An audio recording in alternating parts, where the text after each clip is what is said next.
Kia ora everybody, and welcome to this Mana Māori Korero. My name is Aaron Bancroft, and Jared's asked me to come into the group and just have a bit of a yarn about property investment and just try and pique some interest with some of our athletes and particularly Māori and Pacifica, and try and give them some options around property investment. What I want to try and do is present you with some information and hopefully sort of powerful, sort of short format, show you how property it can be a really good wealth creation tool. Also want to give you some good examples of deals that have happened recently that I'm up to and make it relative to you. Also to give you a path, help create an opportunity and some options for you when you're transitioning or, if you're already removed from the game. But, ultimately we want to pique some interest here, and if things are resonating with you or property sounds like it could be something of interest, then you can sort of take that step further, continue your learning, educating, maybe take some steps in property, reach out to all the resources that you've got around you, which are being provided by the group. And hopefully move you to a new space. Now, Robert Kiyosaki's pretty famous property investor, Rich Dad Investment Co. So he's the founder. Rich Dad Poor Dad, you may have heard of the book. Net worth of 80 million. So Robert's one of his quotes is, "Real estate investing, even on a very small scale, remains a tried and true means of building an individual's cash flow and wealth." So look, why property is an investment? It doubles in every 7 to 10 years. Auckland, it's been the last 5 years, so it's been a pretty hectic time. This market's starting to cool down a little bit, but we're seeing sort of all of New Zealand going through a massive period of growth. It's a pretty safe investment floor, and the reasons for that is because New Zealand's growing in population. Auckland's booming, but also nationwide we're getting a lot of growth in population. A lot of that you can contribute to immigration. So we're getting a lot of skilled immigrants coming into the country. And with them, they're bringing their families and living in New Zealand and becoming Kiwi citizens. And we're also seeing a lot of returning Kiwis. So before, when we saw a lot of Kiwis get educated in university, head offshore for work, we're seeing a lot of them return home. And the reason for that is mainly because, New Zealand's had a good economy and job sector for quite a long time. So people are starting to head home and sort of drive their future back here in New Zealand. It's a historically low cost of borrowing ability. So, right now in the market, we're looking at interest rates as low as 3.95, lowest since World War II, which is crazy. So, the cost to get lending for money is really cheap at the moment. We're seeing 3.89, 3.85 for 2 years. ANZ, BNZ, TSB banks even matching all of these offers. So it's a really good time to get low interest rates. We've got a housing shortage on our hands, so more so in Auckland, but even nationwide. We've all seen the effects of what's been happening in terms of Kiwi build. I think the government's starting to realise it's not that easy to get houses built. So if we can actually own some of these assets and they're in short supply, then we're always going to do well. So housing shortage pressures rental property stocks and pushes rent upwards. So that's always going to be good, and it's a great floor for us in terms of an investment. There's demand, yeah. And also the big man ain't making any more land. So, we live in New Zealand. It's a small island country. We're in a growing population. We've got good economy and great things happening around us. The supply of land's not huge. So, buying a property that has land is really important. It's going to hold its value. It's going to increase in value as things start to densify. And we're seeing that massively in Auckland, Wellington, some of the bigger cities. So there we go again. Booming population with land supply means land values rise. And so a lot of you people probably don't know who I am, but I've played a little bit of footy, as well as I've stepped out and have become a full-time property investor. So firstly, I'm not a property investor. I'm now a full-time property investor, as I said, with real runs on the board. Bought quite a few properties since hanging up the boots. So I've been right where a lot of you guys are sitting right now. We've either transitioned out or are thinking of transitioning out. And here's a little bit about me as a rugby player. So I was New Zealand age grade, Otago Highlanders, and the Blues is actually where I started my investment journey. Actually got pretty lucky. I was in my PD session thinking about what it was. I actually outsourced on my own property mentoring course and jumped in. So that's where I joined the property mentoring group, and pretty much from there I just took action. And that, out of all the money I paid to join this course, that was probably the biggest lesson for me, was take action. If you're passive and you sit there unhappy or not happy with the direction that your life's heading, take action, take some ownership around where it's going and what it's doing, and try and upskill yourself or educate yourself or change your mindset to move in a different direction. So my first property deal, and I'll share a few deals with you guys coming up. So my first one was a buy and hold property. So buying with the intention of keeping it long term as a rental. Now the drawbacks of a buy and hold is you might get some bad tenants who kick in doors or holes, make holes in walls, or just aren't good tenants to have in general. You may buy in a location which depreciates in value, so it actually goes backwards in value. You could buy poorly and get the numbers wrong, so that comes down to not knowing the market very well. But the benefits of a buy and hold is capital growth. So it's not a primary benefit, but capital growth is a byproduct of a property which is increased in value. So the increase in value of an asset or investment over time. We can positively gear properties. So a lot of you may have heard the term positively gear, not too sure what it is. It's pretty much when all the rental income covers all the outgoings and you're left with passive income at the end of the month. So all your insurance is paid, your interest repayments are paid, property managers paid, rates, water, everything's gone, and at the end of the month you've still got some money left over. That's what we're referring to as positively geared property. So tax advantages, some depreciating assets, no capital gains tax. Labor's just kicked that to the curb, which is great. Rent increases and capital gains increase over time. So we create long-term wealth, So this one was a buy and hold. It was fully renovated actually when I bought it. The price was $280,000, and this was in Auckland, so in 2011. And I spent $5,000 for a sleep-out conversion. If you can see in the garage there, just to the left of the tree, there's a window framing. So we lined that out, half of it as a garage, and half of it as 2 utility rooms or sleep-out type scenario. Rented for $550 per week, so that yields at 10%. So valued in 2018 at $665 once fully renovated. So all it needs is probably another 5 to 10K just to spruce it up again. Maybe new carpets, a bit of vinyl, whatnot. Rent now at $650 per week. So capital gain around $380K and a yield of 12%. So as the years go by, we're paying down that principal, and the value is increasing, and the rents are increasing, so our yield gets bigger and stronger. So my second deal that I got stuck into was a trade deal. That's when you buy below value, we renovate to add value, and then we sell. So flip deal, there's a few terminologies out there, but trade deal, flip deal, some of the more common ones. The drawbacks of a trade deal is getting our numbers wrong. So if you're buying at the wrong numbers, trying to sell at the other end can be really difficult. Taxes payable upon sale. You don't get the same long-term wealth from trades as you do from buy and hold.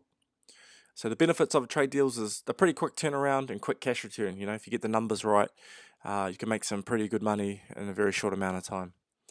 If you renovate sort of within 1 to 2 months and then you're back on the market again to sell, and you can make sort of 40, 50,000, most people would say that's some pretty good money. So we can use trading income to supplement deposits for hold. So they can work side by side, whereas we're trading, we're renovating to add value and then sell to make money. And then we can use that money in order to help us buy more buy and holds for our long-term wealth. Can help buy toys as well. I don't really recommend that, but that from time to time you might be able to treat yourself with a jet ski or something. I don't know, whatever you're into. So this was a trade deal that we did. This is the Otara property, which I bought in October 2011. Purchased it for $240,000. Renovation was $47,000. Rented it straight away, just as we finished, for $600 per week. We sold for $345,500 to an investor, which yielded at 9% for him. So, they actually got a really good purchase as well. We checked out and made our money. Gross profit there of $58,500. That's before taxes and GST and whatnot. So look, a more recent deal, just so you can get a feel for what we're able to produce at the moment, was one that we bought in Mangere in November 2018, so just the end of last year. Sold at the start of this year. Purchase price was $575,000. We renovated it and spent about $57,000. Probably just in a little bit more change at the end of that. Holding costs were about $9K, and then we sold in January for $749,000. And the gross profit on that one was 108,000. So that was a really good deal. I think we bought really well. Our reno was pretty good, well, very good. And then we sold at market level, which made us a good amount of profit there, private. So this home went from looking like this pretty huckery looking thing, just dated though, to be honest. It had good bones, fiber cement, weatherboard, which is pretty good. It just needs a spray and a bit of a touch up, and it comes out really nice. You can see the driveway there needed a bit of work. The fences are leaning on the piss a little bit, so we sorted that out. Without all the crates and the truck in the driveway, it actually came out pretty good. So here we go. You can see our photography, and all we really did was just give it a nice light coat of paint on the outside with that dark trim in the roof. Got the roof treated and painted. Brand new kitchen inside, keeping it nice, light and bright, pretty neutral. Nothing too over the top, but just nice sort of modern interior. We also, if you can see the bottom right hand corner there, we got the garage conversion again, which is what we're talking about, the utility room. So we put a ranch slider in place of the garage door. And inside we put a couple of rooms and a lounge there as well. There's the big carport you can see out to the right of that picture. So another Mangere property which we bought in December was another trade deal. So this one here, right at the back, the little guy, it's a 2-beddy cross lease of 3. Now with that cross lease one's really important to buy well, because obviously not as desirable being right at the back there. It's only a 2-beddy. It's cross lease with 2 others, so you need to really make sure your buy prices are spot on in terms of when you're so that when you renovate and sell, you've got a really sharp price point as well. You can move it on nice and quick. So we purchased this one for 396,000. The renovation was about 36 grand, and again some change. Holding cost was about 6k, was actually just under 6 grand, and then we sold for 500 privately. So that pulled out a gross profit of 83,500. Again, gross, which means before tax and our GST. So here's the pre-reno photo, looking pretty huckery, which is just what we like, really. We try and apply our vision when we turn up and think about what it can look like as opposed to what it does look like, and work on the numbers on what we think it's going to cost to get it back to its sort of former glory. So, and this is after. So we just stripped that deck and covering right back, just kept it really simple, refined the gardens, made it low maintenance for a first home buyer.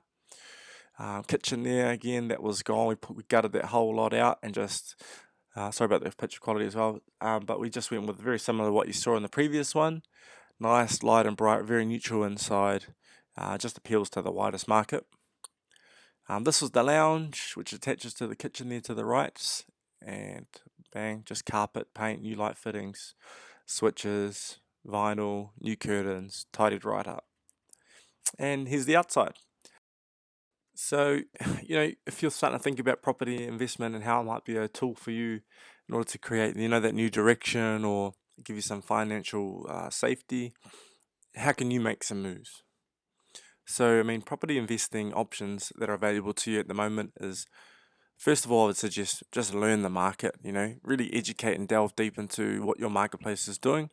Whether you're in Dunedin, Hawke's Bay, Auckland, Northland, Wellington, Christchurch, whatever it is, just learn the numbers. So these numbers include the values of properties once they're renovated, the rents once renovated, the cost to renovate these properties, and that's going to help you build a picture of what you need to be buying them for, how you can add value through renovation, but mainly just continue your education. So continue to drive to move your knowledge base forward. So that just happens through networking, talking to people like-minded, going along to investor meetings. There's some Facebook groups out there where there's lots of free advice and chat from people doing some pretty big things in the property investment sector. And just always continually trying to educate yourself. A trade property is what we discussed earlier. So that's when we're buying under value, we're adding value through renovation, and then we're selling for a profit. JV trade property, so exactly the same as a trade property, obviously, but it's a joint venture. Now, what that means is when you team up with another person and you combine your resources, and then you're able to continue trading and split profits. So, for example, my JV partner might buy the property and settle and pay for everything involved with holding the property while we renovate. I'll be in charge of, and my responsibility is paying for the full renovation, managing the project, right to the finish. Now, once we sell, which is hopefully for a profit, we take back all our costs which we put in, and then whatever's left after that on top is profit, and we split that. So that's a good way for many people to, if you don't have the full capacity to lend from the banks or whatever, or you might not have the cash, but you've got the ability to lend, then that's a good way to go about moving the sticks forward. Now, flip property, which is where you might be able to secure a property under a conditional agreement and then on sell for profit. So buying really well and then on selling to someone else who sees value. But you might add on 10 or 20k or whatever the number is, and on sell it to them before you even purchase the property. And again, buy and hold rentals. For those of you in a position where you can buy and hold to create long-term wealth, that's definitely the route I recommend. Looking to positively gear these properties. So regardless of what the market's doing, whether it's going up or down or sideways, it doesn't even matter, because at the end of every month this asset's paying us money while we're also paying down that debt. Over time, it's going to create a massive amount of equity, as well as be positively generate that passive income for us. And the fundamentals of that are exactly the same as what I said for trade properties, which is buying under value, adding value through renovations to give us that equity gain, but then renting, putting back on the market as a rental. So there's a lot of hearsay in the media, I've seen articles, even while the property market was absolutely booming, there was all this talk in the media about crashing and whatnot. So that's one thing people look at a lot and go, oh, I don't want to do anything because the media says this, that, and the other, or maybe I've started too late, or look, you just got to keep in mind that in Auckland in 1986, this is what the property market looked like. So I can imagine if you pick property up for that price right now, you'd be pretty happy with the result. And the property market every 70 years is only going to repeat itself, guys. So it might sound crazy to think of property, Birkin for Birkdale for 35,000 worth 2 million or 1.5 million. But that's the reality of what's going to happen across New Zealand and continue to happen. So start where you can. And as I said before, if you're buying for cash flow as a buy and hold, it doesn't matter what the market does, and we don't actually care. Equity and capital growth is only a byproduct of good investing. So that's all for me today for this Mana Māori Korero. I just want to give a massive shout out to Jared for facilitating and trying to help a lot of the athletes who've come out of rugby or a professional environment find their feet and give them a bit of direction and purpose, and using our culture as the backbone of that. I think it's an awesome concept, and that's exactly why I wanted to jump in and just give a little bit of a Mana Korero presentation for you guys. And look, if this is something that resonates with you, if property just seems to have, you seem to have a bit of an affinity with property, feel free to reach out, have a chat. I'm more than happy to just bounce ideas around with you, talk. There's nothing in it for me other than just being able to give back and share what I've learned, as well as take what I can out of the group as well. So thanks for listening, guys. I hope there's some value in there for you, and we'll talk again soon. Cheers.